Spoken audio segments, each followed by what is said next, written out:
Hey everyone! Welcome back to the channel. If you're trying to understand international politics and how countries interact, you're in the right place. Today, we're breaking down one of the major theories in international relations, liberalism. Now let's dive in. So, what exactly is liberalism? At its core, liberalism is a theory that believes cooperation among states is possible and beneficial. Unlike realism, which sees the international system as a constant power struggle, liberalism is a bit more optimistic.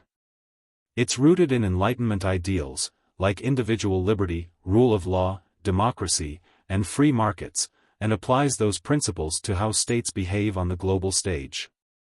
Liberalism in international relations has a few key assumptions. 1. States are not the only important actors.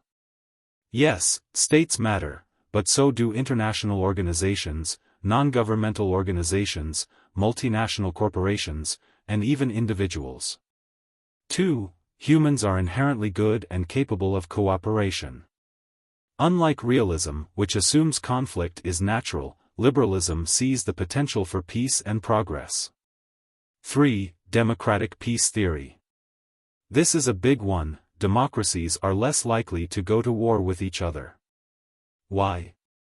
Because democratic governments are more accountable to their people, who usually don't want war. 4. Economic interdependence reduces conflict. When countries trade and rely on each other economically, war becomes too costly. 5. International institutions matter.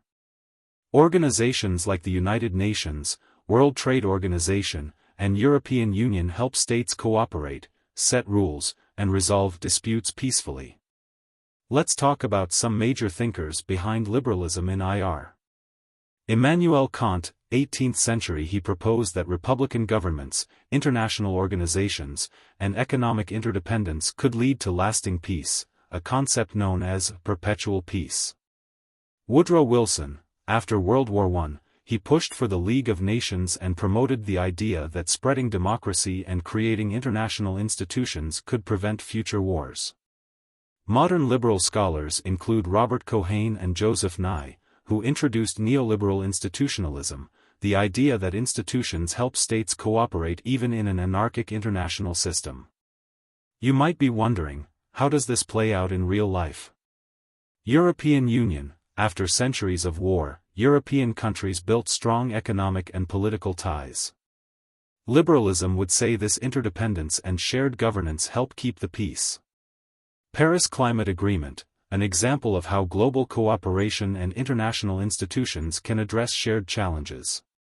The UN, its peacekeeping missions and forums for diplomacy align with liberal ideas of preventing conflict through dialogue and law. So, to wrap up, liberalism in international relations gives us a more hopeful view of global politics. It tells us that cooperation is not only possible, it's essential for a more peaceful and interconnected world. If you found this video helpful, don't forget to like, comment, and subscribe. Let me know in the comments what IR theory you'd like to learn about next, maybe constructivism, Marxism, realism,